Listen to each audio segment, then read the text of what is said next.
To music coming in from. Are you speaking Patois? Yeah. Why I say, man? Someone said when our is there what? Our dancers asked to go to Jamaica, they speak English. They speak English, but when they come to Ghana, Foster, you know, raise your mic small. Raise your mic. I won't hear everything they talk today. We will not misquote you. No, I'm not. This is off the record. Off record, man. Off the record. I'm not a producer. I'm not recording you. Said it. Somebody said it. I heard someone say when a dancehall artist go outside Ghana, they speak English with the Jamaican, you know. Okay. When they are in Ghana, they can't say they do it down or you down. Yeah, we done. Yeah, you don't know. Them down no say them down no. They can't say, yo, be deep pan like a sauce pan. Shade. We talk like a block, man. But yeah, I mean, I'm cool. They call me the dancer, comedian. So. Oh, you're a dancer comedian. Yeah. Listen. Yesterday I was having a conversation with wifey about having to let her watch a Jamaican cartoon for kids, and she burst out laughing even before I finished my statement. Can you imagine the cartoon? Yeah, why say, man? Well, you're my brother, but I think I'm gonna look for some. Please find some. Charlie, welcome to the studio, man. Thank you, man. It's been a while. I think it's my first time being interviewed by you. Oh no, but you and I had an interview at Radio XYZ before. No, it wasn't it wasn't an interview. What was it? It was a pass through. It was. Was that? I thought it was like a colleague conversation. I was a co-host. Okay. Yeah. But of course, I mean, I'll go ask you questions. Yeah. It was like I was doing the other thing. The other thing. Yeah, I get it. Foster, Charlie, but you know the grow crowd. Oh, really? You know the grow. Why? You don't watch yourself on mirror inside. Yeah. Asaase YouTube.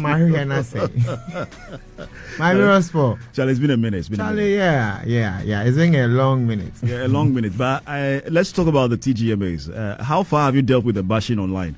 Oh, it's part of the job, You always, for me, I thought I made impact. You thought, right? Yeah, okay. Because I felt it actually it brought something to mind. Okay. That you have this number of people subtly, watching you. Yeah. You understand? Yeah. So it's just a matter of you growing and still drawing them to your art, and then having them appreciate what you do. For me, I took it as an appreciation, Yeah. Well, at the end of the day, they had seen what you did, and they are commenting about it. So I wasn't worried at all, because I think I was here to clear the air on some things, especially with regards to the production. Yeah. So most of them had the other part of the production, which is the television production, where the audience, they couldn't feel the audience in the room, so it felt like. So they felt you more. So the thing is that.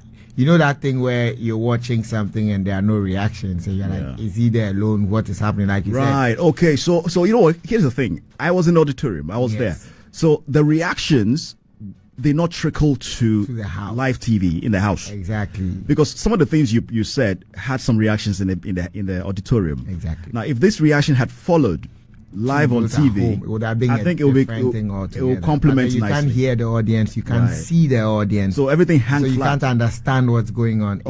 So at home, you are hearing something different, seeing something different, and there's a disconnect. Right. So it's understandable that they come out like that. But for those who were in the auditorium, we knew what was going on. Exactly. So you could relate more. Right. So that is the misunderstanding that happened, and I don't think they are at fault. Right. So they are right to vent their sentiments. Now that you've cleared it, I think now I understand you better. Next time. But first of all, how did you become this astute comedian, coupled with being a classy gentleman, being out there doing your thing? How did it all start? Because I think I saw a decade of you in person before all of these things happened. But tell me, how did this all begin? Apart from saying God has been good, I'll also thank my parents, because then they always keep me alert and then make me understand that Caribbean free, but know who you are and always make sure that you're making the right choices. And we've had people like you also, indirectly. You didn't know till now. Maybe you're not done saying it, so maybe. Yeah, but then yes, that we've learned a lot from the people who are ahead of us, and some people we came in contact with, and you for one, you're part of that. I always tell you that every time I meet you, because I had heard your voice long time ago, meeting in person, and then also having to work with you. Right. And is it for you to know? I don't know. Hey, Charlie, secrets there. One lie. Today you go release all. Yeah, so we have learned. We have learned also from the people we came to meet. We've taken a lot of inspiration learnings, exactly from them, and I think it's helped us to come this far. Right. So from what I gather, if you weren't doing what you're doing today, now it's a computer BHU. Yeah. Now press Control Alt Delete. Yeah. I doing Control C for copy. Now I'm copying. And then Control V for what? Paste. Oh, tell me about your accounting days. You studied accounting. What happened? It was a path that I've it almost felt like I was being forced to take, because my dad just wanted that kind of foundation that you can always go back to. But at that time we didn't understand it then, because it didn't come how you would expect it to come. So it felt like I'm being forced to do something. If I had to turn back the hands of time, I would have gone back to take the accounting. Oh, you would have? Oh yeah, I would have. Oh, because I would have been a funny accountant. A funny accountant. So assuming a funny accountant, you're working at Asaase, and salaries have delayed or something. Now, Obekade. It's kind of why I thank you. Hey, come on. You go look your face and say, "Odim, si campe dede." Who was Ikanka? Oh, you enter this office and come and tell me that. You took it right out of my mouth. I was just coming to use the right voice for that. L'argent n'est pas nevoué. I have Foster Romanus here in the studio with me on Arty. This is just going to be exciting, and we just got started. Now, first of all, when your parents first heard your first comedy or comic skit, what was the reaction like?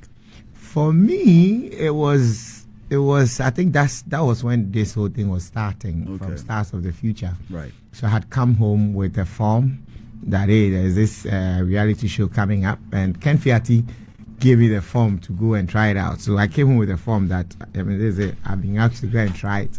So I am going.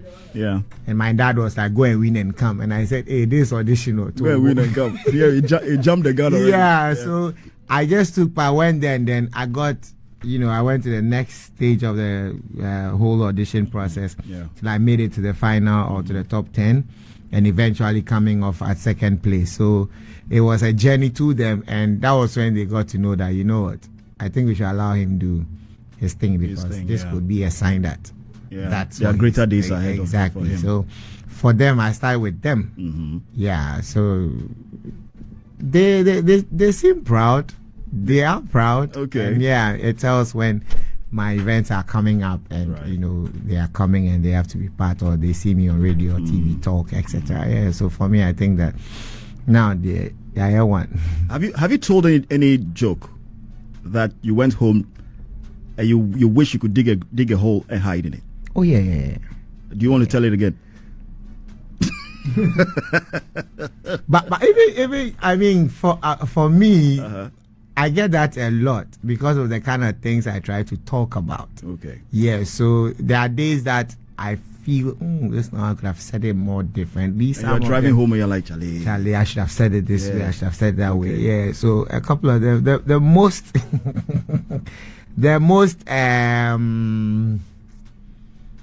the top of it all, or the number one would be at the Glow Laughter Fest. Okay. 2018-19 or so, when I was in a room full of over 20,000 Nigerians, and I did an intellectual joke. And so are you trying to say that if the joke didn't fly with the people, because it was about them? It means we those in the auditorium were not intellectual.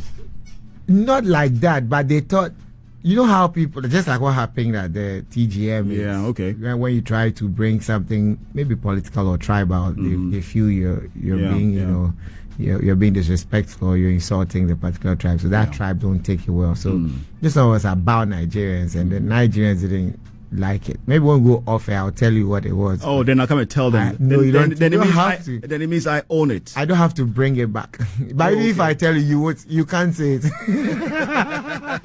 And if yes, yeah, you can't say it. So I think that one, that sort of shook my my craft a bit. You know, having people in the auditorium all saying no, and all. Yeah, but. Okay, there's something that's been bugging for a while now.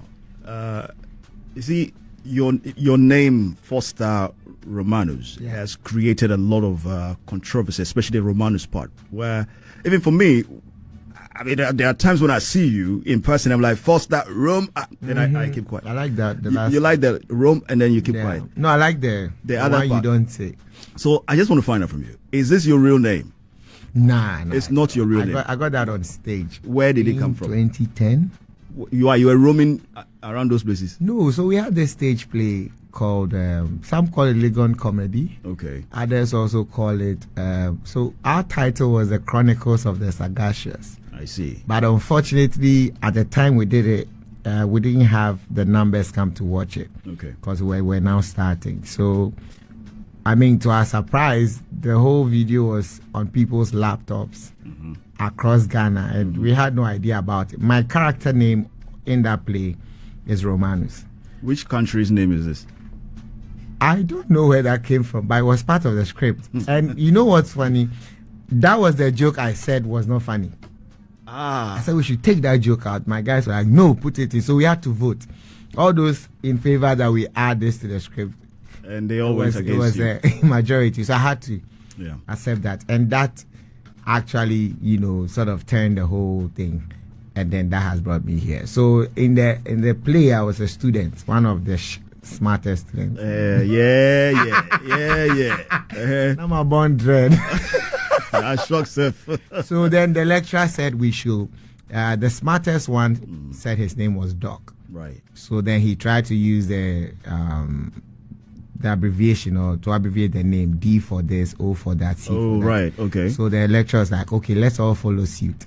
Right. So mention your name and use the abbreviation, abbreviate and use the letters to form other words. Okay. So, yeah. Okay. So then my name was Romanus, and that was how best I could explain mine. So then R is for Romanus, O for Romanus, M for Manus. It's okay. Right, now I get the point. I mean, you get it, right? You don't. Yeah. You don't. You don't? Do you? No, don't. listen. So A for R for Romanus. O for Omanus. M for Manus. A for what else? Yeah. No, you have to say. No, but it's fine. It's my name. We understand it. So you're not going to mention my name. It's like E for Elvis, and then L for Levis, and then this, E for Elvis, and then East. Then I'm East. V for Vice. I get it. Face, I for East. Romanus, good to have you here, my brother. Thank you, bro. Now you have something up your sleeves. I know there's Romanus Incomplete. Yeah, that's in December. And that's a major event coming up. What's the concept? So this one, so I have two major events in the year. Yeah. One is in June, and then the other is in December. I'm trying to bring some more. So the June one is more like a gospel, or let's say worship event. Okay. Where I just got you are doing the worship event. Yeah, I sing as well. Oh yeah. Oh, I know you sing as well. No, I do part of the ministry. Oh, but by the way, I know you are God centered as well. I mean, yeah. That I'm very very much aware of. I try my best not to use that. But yeah. So we're that's mixing that part of me that I'm exhibiting on that day. So this is my third edition. It's called proskuneo. It's a Hebrew or Greek word for worshipping, or to worship, or to lay prostrate. Right. So this edition is called the Trinity Experience, and it has Perez music, myself. It has Pavel Tokwegwin, Pastor Jamin Deborah, and then Thy Will. Yeah, and some other ministers also passing through. So it's just a moment of worship, just a moment of lifting hands and thanking God for bringing us to. You pray so much, don't you? I know you do pray a lot. Do you sometimes feel like you are overwhelming God? Oh, I do that a lot. I mean, it's you can tell that this one, yeah. Me to me, Coleman has a bra. Charlie, what's up? I'm like, give it to me. I'll do this for it's you. A lie. Let me tell you one secret. Political. Before I got a car, I go. If you give me a car, I'll travel places and do evangelism. I said I won't play. But then I got the opportunity to drive a Hyundai i10. I-10. I-10. Guess the first song I played. What song you play? No, but I think it's still pending. You will still fulfill your promise to God. I mean, he understands. I don't like using he understands, but then it means that you're taking things for granted. Okay. But I feel it's part of what makes him God. The fact that he overlooks some of these things and knows us even more than we do, to the extent that when he knows we are lying and cry, he still listens and I mean, just as what we want. So. Do you see yourself transitioning into perhaps full-time ministry? If it happens, why not? I mean, it's not something. Because I don't think we've had a comic pastor before. I would love to be the first. That tells and teaches from the Bible in a comical way. Oh yeah, and there are a lot. You know that the best humor is in the Bible. Yeah. I mean, that's true. Oh, by the way, let me give shout to my Reverend Minister, Reverend Stephen Amwaku. Charlie, the man, if you preach way, you go laugh, but you understand. It's true. Yeah. And for me, I think God is the greatest comedian. But people sort of sometimes, you see, we've made God like some baby or not do your hands but God is the greatest. The Bible even says that he who sits on the throne, he loves, But then we don't want to sometimes look at his soft side, because he made us in his image. So if we have that side, it means clearly he also has that side. And I mean, God will come down in the cool of the day and talk with Adam and Eve back then in the garden. It tells you that. So, are you saying that they will not laugh or they will not have a moment to? Sometimes God can drop a joke in your head and you're like, wow. I'll ask you thought about this? Yeah, about So, one thing people don't know about Foster Romanus, I think we've talked about a few already, how God-centered you are. And also, there's one I know, but you see, you have to permit me. Is that right? Sure. Okay. All right. So one thing you don't know about Foster Romanus is that he's a comic. He has a stage program coming up, and as Romanus Incomplete. Of course, I'm just saying exactly what you said. Okay. But what is it that some people don't know about you?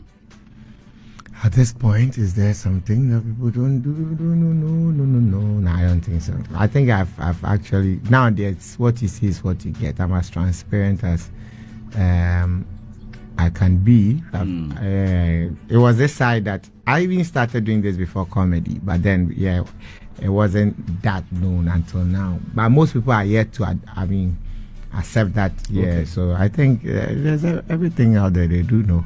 Please, don't you know anything? Okay.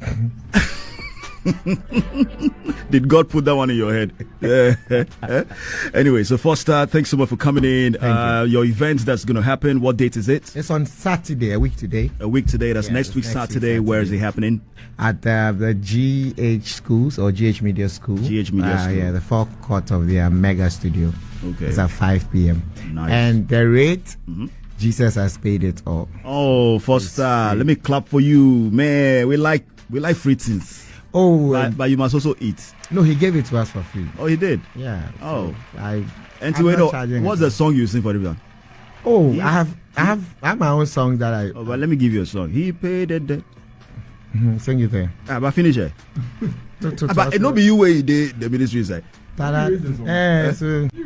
See, when they raise the song in church, they raise them to a point everybody join in. You get me? So let's go. I'm the humming. The media, I'm a bass hammer. Okay, so let's go. He paid the debt. He did not owe. I owe the debt. I did not pay. I needed someone. And we had Foster Romanus.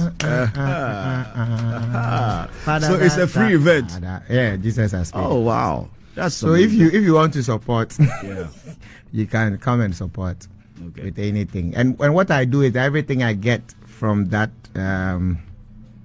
from the event, I give it out to charity.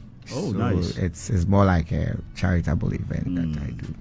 Charlie, congrats, man. Congratulations to you. Thank and you. We can't wait to be there on Saturday. I would love to have you hold Next the week mic Saturday. and sing He Paid It. I should do. Come and sing He Paid It. And you see, the whole thing is that it's not a very formal thing. It's not formal. It's an informal thing, because for me, I feel there are a lot of misconceptions and a lot of, some things going on in the whole Christianity space that I don't agree to. So for me, this is not like it's not for Christians. For me, this is for people who feel that they owe God and they want to connect with God. Right. So it's not a place where you're going to feel like I don't belong. It's for everyone, as long as you believe there is a God who will hear you, or who is ready to, with an open arms to take you. Come and reconnect with God, reignite, revitalize, or revive your Christian life, or your connection, not just Christian life, your connection with God. Yeah, connection with God. So come as you are. Don't think this is a Christian event where Christians have met somewhere now. No, these are people who love God, and we are meeting to just tell God thank you. I love it because there's something that's buzzing lately. Because I frequent the gym, and I love the idea of working out and being in the fitness industry. Yeah. So we are seeing the springing up of the gym and Christianity, prayer and the gym. So it's a movement. Yeah. Right? So if people go to the gym, they pray, they lift the metal, they pray. I think it's powerful. It's nice. It's sweet. It's a way of making everyone understand that you don't have to be quote unquote, in a certain space before you can actually, get connected to God or bring that side of you. And I feel it's it's making me want to go to the gym, Yeah, you should. A 55 come 60 join me. kg. What? 55 to 60 kg. Okay. That's small or big? It's very small. It's very small. Oh. And also we have Prophet Armstrong. He also Alex does Armstrong, he also does the walk and pray. Yeah. So these things are springing up. These are the best ways to connect with God. And now we have comedy and prayer. Yeah. Comedy and spirituality. Let me tell you one joke God told me. Off my mic. It's off. So I was reading the Bible, and then I got to the part where the angel of the Lord appeared to Mary. So why are you doing your voice like that? No, I'm just talking. I'm not talking to your audience. I'm talking to you. Okay, all right. Right. And then the whole birth of Jesus thing happened, and I'm trying to it happening in a space, in a certain community or a different tradition or whatever you want to call it. Yeah. So I'm trying to bring it to Ghana. I'm like, so how will it happen here? So then that's why I got to know Jesus was an Ewe. Oh, sir. Yeah. What? Oh, I see. You see, who was the father of Jesus? Oh, it's okay. I know where you're going to. No, it's Joseph. Yeah. You know there's an animal with Daniel, right? I'm aware. What animal is that? Oh, Alontealo. Yeah. A cat, right? It's called what? Joseph, right? And what's the occupation of Joseph? You see where it's going to, and you know how God prepares you. Everything you do in this life is preparing you for something. Jesus Christ was going to end up on the cross where he will be nailed. Right. So where will he get? So he's already familiar with the concept of the wood. The nail will be nothing for him. Charlie, my sword, Charlie, thank you for coming in. Thank you for having me. So.